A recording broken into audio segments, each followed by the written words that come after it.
आज की वीडियो में मैं आपको पैनिक अटैक की 12 इंपॉर्टेंट अलामात बताऊंगा, ताकि अगर ये आप या आपके किसी अपने के साथ हों तो आप समझ सकें कि क्या हो रहा है और कब इमरजेंसी मेडिकल हेल्प लेना ज़रूरी है। अलामात शुरू करने से पहले सबसे पहले ये समझना ज़रूरी है कि पैनिक अटैक असल में होता क्या है और ये इतना डरावना क्यों महसूस होता है। पैनिक अटैक बॉडी का फाइट और फ्लाइट इमरजेंसी सिस्टम है। इसके एक्टिवेट होते ही दिल तेज़ धड़कता है, सांस तेज़ हो जाती है और मसल्स बॉडी को एक्शन के लिए रेडी करते हैं। लेकिन पैनिक अटैक में ब्रेन अचानक बॉडी की किसी नॉर्मल सेंसेशन या फीलिंग को लाइफ थ्रेटनिंग समझ लेता है, जबकि असल में कोई रियल ख़तरा मौजूद नहीं होता। पैनिक अटैक की एक बहुत इंपॉर्टेंट खासियत यह है कि ये एक वेव की तरह आता है। पहले अलामात अचानक सेकंड्स में शुरू होती हैं, फिर अटैक आमतौर पर 5 से 10 मिनट के अंदर पीक पर पहुंचता है। उसके बाद अटैक की शिद्दत आहिस्ता आहिस्ता कम होना शुरू होती है और आमतौर पर 20 से 30 मिनट्स के अंदर अटैक ख़त्म हो जाता है। यानी पैनिक अटैक हमेशा शिद्दत इख्तियार करता है और फिर ग्रेजुअली ख़त्म होता है। पैनिक अटैक बहुत डरावना होता है, लेकिन पैनिक अटैक खुद आपको हार्ट अटैक नहीं देता और ना ही परमानेंटली आपकी सांस बंद करता है। अब एक बहुत इंपॉर्टेंट फ़र्क समझते हैं, क्योंकि पैनिक अटैक और हार्ट अटैक की अलामात जो हैं वो बहुत सिमिलर महसूस होती हैं। हार्ट अटैक में सीने का दर्द जो है वो अक्सर दबाव या जकड़ने जैसा होता है और दर्द बाएं बाजू, जबड़े या पीठ तक फैल सकता है। अलामात वक्त के साथ बढ़ती जाती हैं और आमतौर पर खुद से 20 से 30 मिनट के अंदर ठीक नहीं होती। पैनिक अटैक में सीने में दर्द या बेचैनी काफ़ी तेज़ होती है, सीने में जकड़ने या दबाव जैसी फीलिंग हो सकती है और साथ हाथों या होठों में झंझनाहट, चक्कर और बहुत ज़्यादा खौफ होता है। अलामात आमतौर पर 10 मिनट के अंदर अपनी शिद्दत पर पहुँचती हैं और फिर आहिस्ता आहिस्ता कम होने लगती हैं। अब जब आप पैनिक अटैक का बेसिक पैटर्न और हार्ट अटैक से इसका इंपॉर्टेंट फ़र्क समझ गए हैं, तो चलिए एक एक करके देखते हैं कि पैनिक अटैक के दौरान बॉडी में कौन सी अलामात आ सकती हैं। सबसे पहली अलामत है दिल का बहुत तेज़ धड़कना या फिर बेकायदा धड़कना। पैनिक अटैक के दौरान दिल अचानक बहुत तेज़ धड़कने लगता है। कभी कभी हार्ट बीट जो है वो 120 से लेकर 180 बीट्स तक पर मिनट तक जा सकती है, या फिर दिल में अचानक फड़फड़ाने जैसी फीलिंग हो सकती है। इसकी मेन वजह एड्रेनालिन का अचानक बढ़ना होता है। बॉडी को लगता है कि इमरजेंसी है, इसलिए वो मसल्स तक ऑक्सीजन वाला खून पहुंचाने के लिए दिल की धड़कन तेज़ कर देती है। दूसरी अलामत है सीने में टाइटनेस, प्रेशर या फिर बहुत तेज़ दर्द। पैनिक अटैक में सीने में जकड़न, दबाव, बोझ या चुभने जैसा दर्द हो सकता है। ये दर्द अक्सर सीने की बाईं तरफ महसूस होता है और सांस लेने या जिस्म की पोजीशन बदलने से इसकी शिद्दत बदल सकती है। आमतौर पर इसकी दो वजह होती हैं। पहली वजह यह होती है कि एड्रेनालिन की वजह से पसलियों के दरमियान मौजूद मसल ज़्यादा टाइट हो जाते हैं और दूसरी वजह यह होती है कि बहुत तेज़ सांस लेने की वजह से खून में कार्बन डाइऑक्साइड की मिकदार कम हो जाती है, जिससे कुछ ब्लड वेसल्स तंग हो जाती हैं। ये दोनों चीज़ें खुद ख़तरनाक नहीं होती, लेकिन इनकी वजह से महसूस होने वाला दर्द पेशेंट को दिल के दर्द जैसा लगता है। तीसरी अलामत है सांस लेने में मुश्किल और सांस ना आने का एहसास। पैनिक अटैक में अचानक ऐसा लगता है कि पूरी सांस नहीं आ रही। पेशेंट तेज़ और हल्की सांस लेने लगता है, बार बार गहरी सांस लेने की कोशिश करता है और कभी ऐसा महसूस होता है जैसे दम घुट रहा है। ख़तरे के वक्त जिस्म खुद ब खुद सांस की रफ्तार बढ़ा देता है ताकि मसल्स को ज़्यादा ऑक्सीजन मिल सके, लेकिन जब सांस हद से ज़्यादा तेज़ चलती है तो खून में कार्बन डाइऑक्साइड कम होने लगती है। इससे दिमाग को और ज़्यादा सांस लेने का गलत पैगाम मिलता है और एक ऐसा चक्कर शुरू हो जाता है जो खुद ही बढ़ता जाता है। सांस को जानबूझकर आहिस्ता करना इस चक्कर को तोड़ने में मदद कर सकता है। चौथी अलामत है हाथों, पाँव और मुंह के आसपास झंझनाहट या फिर सुनपन। पैनिक अटैक में उंगलियों, होठों, मुंह के आसपास और पैरों में सुई चुभने जैसी झंझनाहट हो सकती है। कभी कभी ये झंझनाहट इतनी बढ़ सकती है कि हाथ, पाँव या चेहरे का पूरा हिस्सा बिल्कुल सुन्न महसूस होने लगता है। इसकी अहम वजह बहुत तेज़ सांस लेना होती है, जिससे खून में कार्बन डाइऑक्साइड कम हो जाती है। इस तब्दीली की वजह से नर्व्स की सेंसिटिविटी टेम्परेरीली चेंज हो जाती है, जिसकी वजह से झंझनाहट या फिर सुन्नपन महसूस होने लगता है। पांचवी अलामत है चक्कर आना, हल्कापन महसूस होना और बेहोशी जैसा लगना।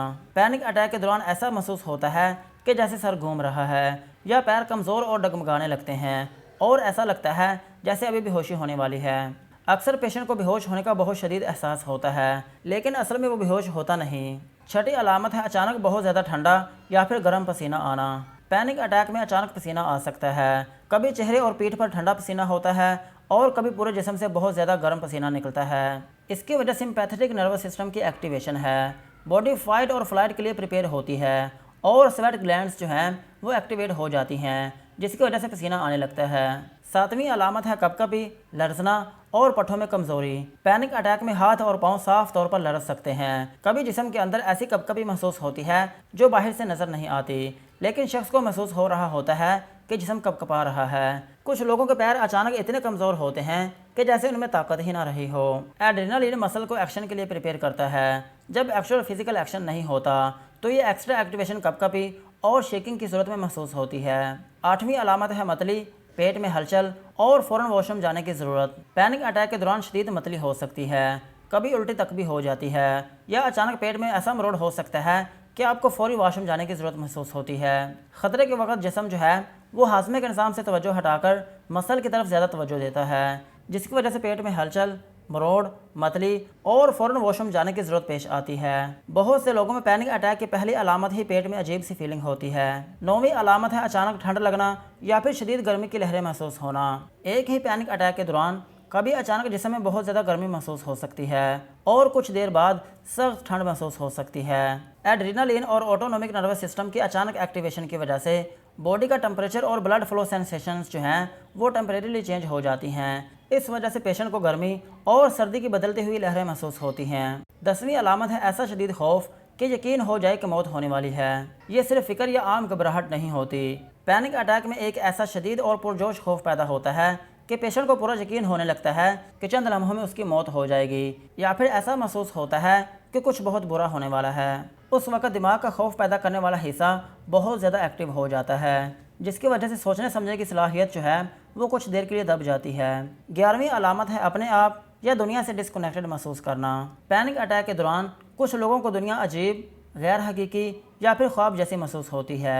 कुछ लोगों को अपना जिस्म भी अपना नहीं लगता और अपनी ही स्किन को अजनबी महसूस करते हैं। इन फीलिंग्स को डी रियलाइजेशन और डी पर्सनलाइजेशन कहा जाता है। ये एक्सपीरियंस बहुत डरावना होता है और पेशेंट को ऐसा लगता है कि जैसे वो अपना जहनी तवाज़ुन खो रहा है। 12वीं अलामत है पैनिक अटैक दोबारा आने का लगातार डर। पैनिक अटैक तो ख़त्म हो जाता है, लेकिन वो अपना असर छोड़ जाता है। अक्सर पैनिक अटैक जो है वो चंद मिनट के अंदर अंदर अपनी इंतहा तक पहुंच जाता है और फिर आहिस्ता आहिस्ता कम भी हो जाता है, लेकिन इसके बाद एक नया मसला शुरू हो सकता है, वो ये कि दोबारा पैनिक अटैक आने का लगातार खौफ। पेशेंट अपने जिस्म को बार बार देखना और महसूस करना शुरू कर देता है।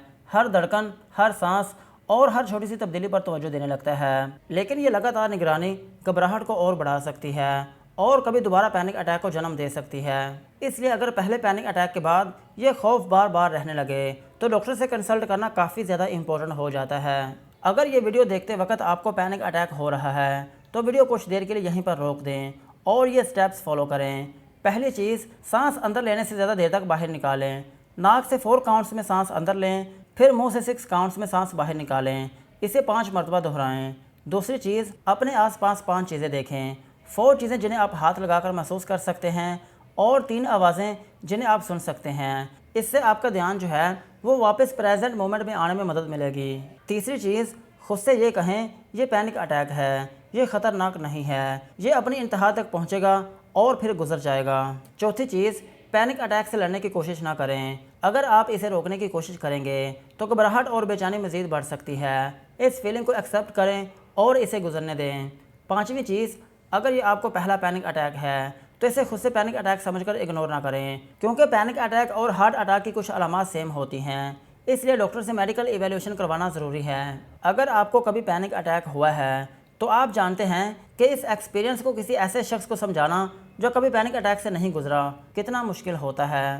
पैनिक अटैक में खौफ बिल्कुल हकीकी होता है, फिज़िकल अलामात बिल्कुल हकीकी होती हैं, और जब बाद में कोई आपसे ये कहे कि ये पैनिक अटैक था तो उस वक्त जो शर्मिंदगी होती है या फिर जो मायूसी होती है वो भी हकीकी होती है।